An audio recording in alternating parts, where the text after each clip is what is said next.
everybody, welcome to HomeRecordingMadeEasy.com and here on my YouTube channel. And this time out, we're going to take a look at another Universal Audio plugin. This is the Capital Chambers plugin, fairly newly released by Universal Audio. And we're going to take a look and a listen to this today so you can hear kind of what it does. And I'll give you a little bit of a history lesson on it. And if you have a UA rig, this might be something you want to check out and demo. But before we get to that, if you like what you see in this video, please hit that subscribe button. Give me the old thumbs up. Also go out to HomeRecordingMadeEasy.com, get your 5 free mixing training courses worth about $110, 5 free courses just for visiting HomeRecordingMadeEasy.com. And last but certainly not least, if you want to learn the craft of mixing and in a very non-technical way, great for beginners and intermediate level mix engineers, so your mixes turn out killer in your home studio, visit mixingmadeeasy.net. So now let's head on into Studio One here. And as you can see, I have the plugin up here. This is called the Capital Chambers. To give you just a quick little background on this. First of all, if you're a Universal Audio user and you have the Ocean Way plugin, which I've done a demo on, it's on the YouTube channel, you can go check that out. If you have that plugin and you like that plugin, this is very similar. Well, the exact kind of technology that they used to make that plugin, where they emulated the live rooms of Ocean Way Studios. In this case, they've emulated with the same technology, the chambers or the reverb chambers of Capitol Studios in Los Angeles, California. And so the technology is the same kind of vibe, but laid out quite a bit differently. It was developed by Les Paul in the early 1960s, along with Bill Putnam Jr. Again, it's the same technology as the Ocean Way, the way it's done. So let me kind of walk you through the plugin here. Then we'll listen to it on a drum bus. We'll listen to it on some acoustic guitars and some electric guitars so you can kind of get a feel for what it does and how it sounds. So over here at the very top, we have 4 different chambers that they modeled. I'm not sure how many physical chambers were in Capitol Studios, but it looks like they have at least 7 that they modeled. Chamber number 2, as you can see up here on the left, on the top of the plugin here, chamber 4, chamber 6, and chamber 7. When we click on the chamber, you'll see a little beacon light here at the top of the Capital Chambers logo. While that's flashing, it means the plugin is loading up. It does take a couple of seconds to load up here, depending on the speed of your computer, how many Universal Audio plugins you're using, and the size of the DSP chip that you're using in your Universal Audio hardware, which is for another video. But be aware, when that light is flashing, it means it's loading up here. So here you can see chamber number 2, where in each one of these chambers, they have, and just to give you conceptually how it works, if you're unsure how a chamber would work in a studio such as this, they would actually create a chamber of different shapes and sizes, different types of materials on the walls and the floor and the ceiling. And they would pipe in, as you can see here, some speakers, and they would run the mix out through the desk from the control room out through these speakers. And then in the room, they would have multiple microphones, in this case, 2 microphones that we can see here on the microphone stands here, capturing the reverb that goes on inside of that chamber when the speakers are playing into the room, right? So you have a speaker playing the mix out into the room. The reverb that generates in the room is what's being picked up by these microphones. So that's the way a chamber kind of works here. So this is chamber number 2. You can see a couple of speakers here, a couple of microphone stands. Chamber number 4, which is completely different in the way it's shaped and size. Again, different types of speakers. You can see the microphones here look like they're on the ground here, kind of. Number 6, we have a couple of low microphone stands, again, speakers here. And then chamber number 7 here, once again, different room, different environment, so on and so forth. Okay, so as you click through the different chamber rooms, you get a different graphic of what chamber it is. Underneath that, we have 4 different microphones that you can pick from to use in your particular chamber. You can mix and match them, which is really cool. So let me see. The first microphone here is an Altec 21D microphone. The second microphone is a ribbon microphone, an RCA 44. The third microphone is a Shure SM80. And the fourth microphone is a C37A large diaphragm condenser microphone. So you can pick your chamber and then you can choose the microphone that you want to put into those chambers, and we'll listen and we'll demo. You'll be able to hear the difference here in a second.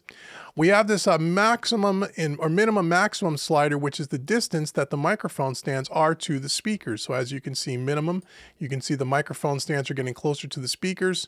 And as I pull it away, it goes further back in the room or in the chamber. So the closer they are to the source, the more tight it's going to be.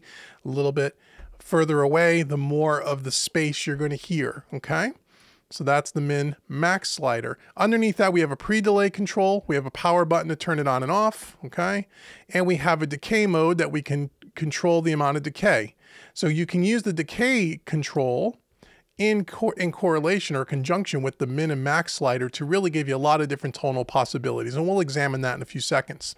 We also have an EQ control down here with a filter section, bass, mid, and treble, so you can go ahead and you can shape the tonality of the chamber if you like. Then we have this mix knob, 0 to 100%, and we'll keep it on 100% for now, and I'll show you why in a minute. We have a wet solo knob, and then we have a width knob, which will give you more of a wider sound, okay? And that's pretty much it. It's a pretty simple plugin to use. So now what I've done is I've gone ahead, let me just move this over to the side. Right now I have all of our drums. We have a couple, I'll close this for a second. We have a completely unprocessed mix here. No plugins at all anywhere on the mix. This is an unmixed song, couple of, few minutes to do a static mix. I feel that's the best way for us to demo the plugins when you don't have any other processing going on, so you can hear really what the plugin is doing in and of itself. All of my close mics, kick out, snare, hats, tom 1, 2, are all going to this track here, this bus called a drum chamber, where we have the Capitol Chambers plugin on it, okay? Only the close mics are going there, okay? I have them set in a pre-fader fashion, and I followed the panning with the sends as it was on the channel here, okay? The overheads in the room, I left by itself. I didn't put the chamber on, I just wanted to do the close mics, okay? So let's listen to what this sounds like. Right now I'm gonna turn this all the way down so you won't hear anything. So here's what the drums sound like on their own. With overheads and room, so you get a little bit of a room sound. Okay, we're on chamber number 2. We'll pick the first microphone here. We want to wait for the little light to go out so we know all the plugin has been properly loaded. Now let's bring up some of the chamber.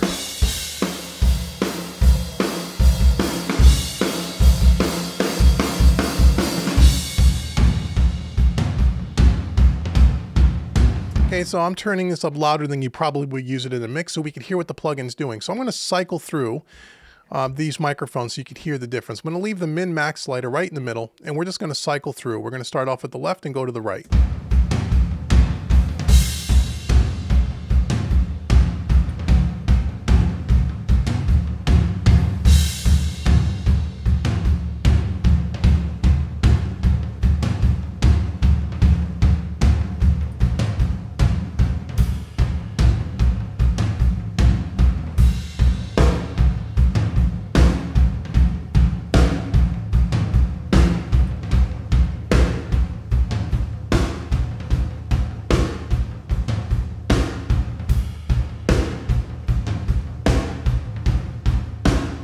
Okay, so you can hear vastly different from each other. And again, I'll say it again, there's no plugins on this drum mix at all. Okay, so this is completely unprocessed except for this one plugin. So let's just maybe go to the SM80 here, and then let's work with the min-max slider so you can hear the difference of what that does. I'll let it loop around again here, our audio sample.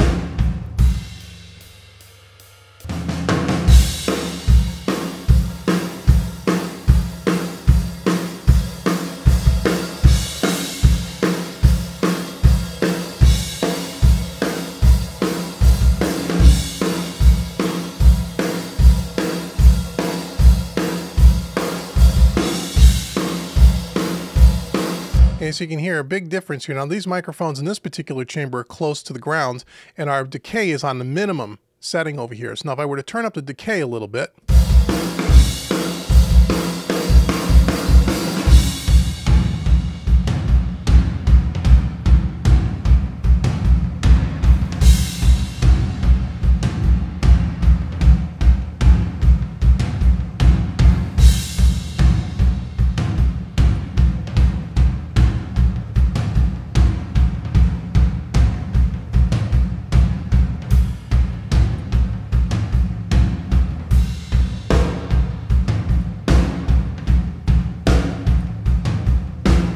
okay, so you can really shape the sound of this quite a bit. Again, I know we're over-exaggerating this purposely.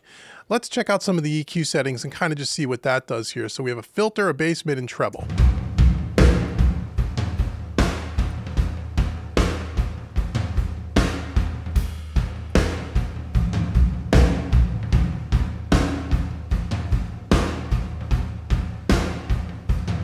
So that's very helpful. So obviously it's a lot darker sounding, a lot more low and low mid in here. As I turn up the filter here, it gets a little bit more less woofy.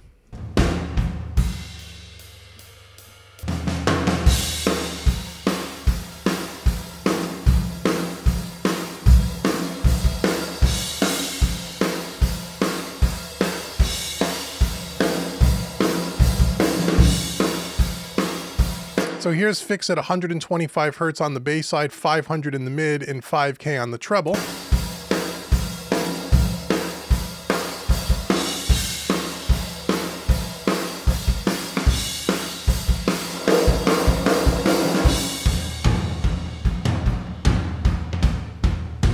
Typically on drums around that 400 to 500 Hertz range, you want to pull that out anyway, just so you don't have that boxy sound, even though the other drums aren't EQ'd at this point.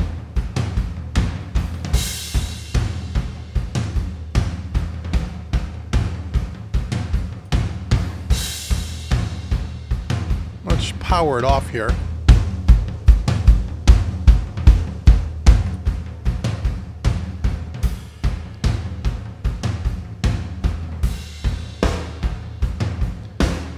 Now we have a wet-dry signal here.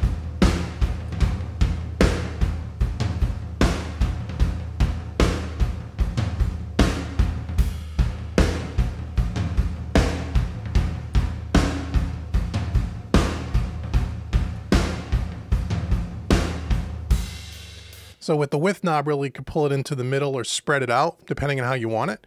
Okay, so now let's just kind of maybe bring this down a little bit as far as how much of this we really want. It's all going in via a send. So we're sending all the drums to this. So let's just kind of bring down the fader and just kind of tuck it in to where maybe it's a little more natural.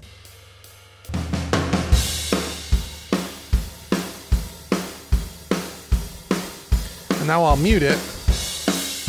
That's before.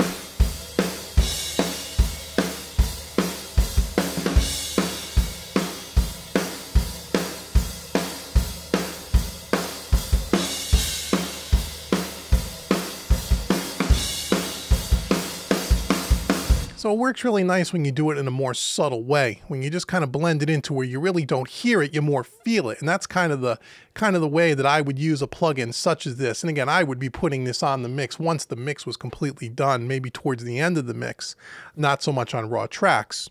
So just keep that in mind. So that's on drums. Okay, now we can also just cycle through. If I leave the microphone and all the settings the same, let's cycle through some of the chambers just to hear the difference. And again, I'll turn the fader up a little bit more so we can over exaggerate it so you can really hear how it changes tonally. So I'll flip through these, and again, we got to wait for the yellow light at the end there to shut off to know that the plugin's completely loaded.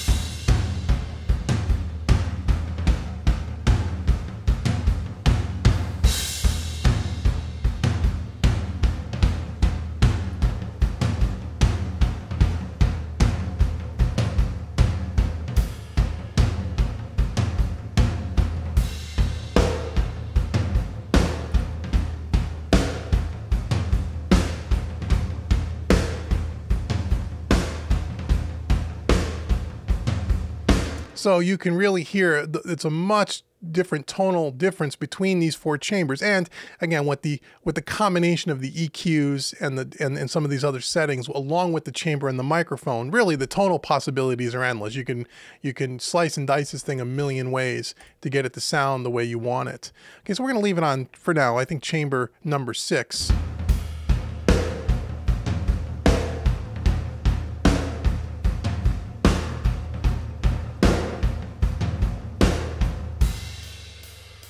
Okay, and that's how it sounds on drums. Let me turn this down a little bit. Now let's listen to this also. I have a couple acoustic guitar tracks here. And again, we'll keep the drums maybe in play here. Okay, here's our acoustic guitars.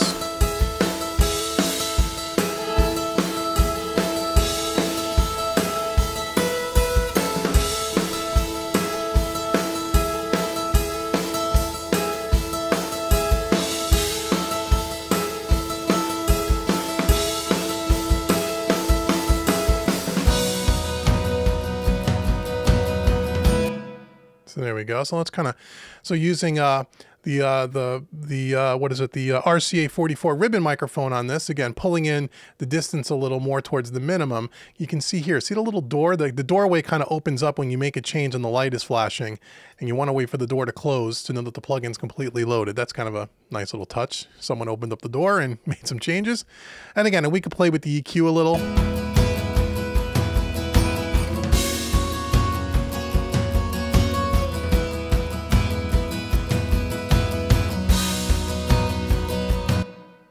Okay.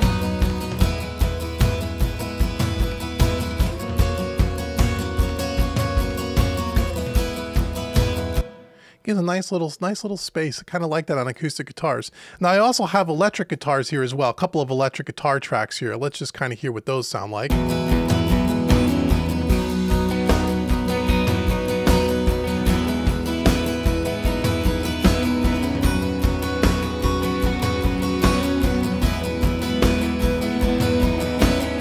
Maybe this time we'll pick a different chamber altogether and just kind of maybe a different microphone.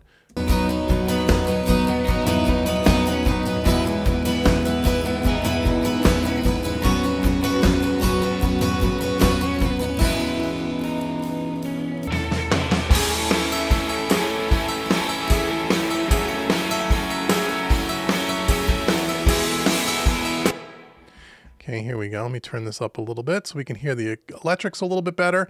So again, picking a different chamber, chamber 7 with a different microphone, you know, the decay a little bit past halfway, took some mids out again on the EQ, you know, took the bass, left it alone, a little bit filtering here, a little bit of treble at 5K, 100% wet, 100% width. Okay, and this is kind of what we have.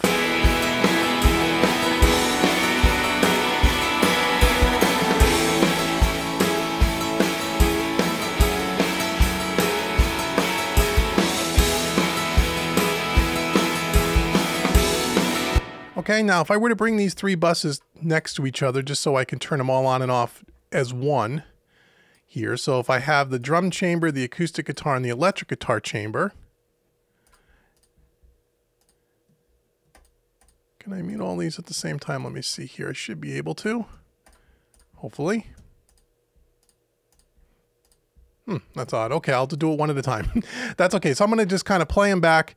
Well, now that we got the relationship between the 3, we'll lower it a little bit, and then I'll try to turn them all on and off. So you can just hear what these 3 instances of the UA chamber is kind of doing to our 3 elements: drums, acoustics, and electrics.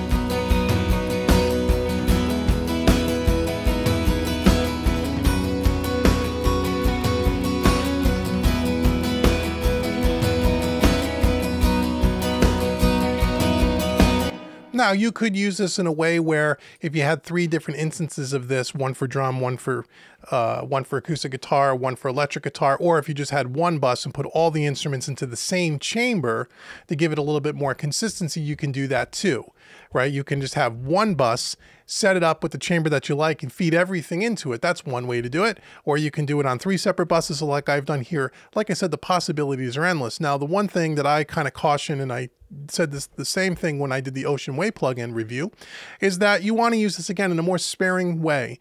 You don't want to necessarily in a full mix hear this big wash of reverb on it. You want it to just give the mix a little more size, a little bit more space, without really being noticeable unless I pointed it out. So I do it in a very subtle way. So for example, I wouldn't turn it up this much. Right, that just wouldn't make any sense, right? So I would kind of start down at the bottom and just kind of tuck it in. Let it loop around again.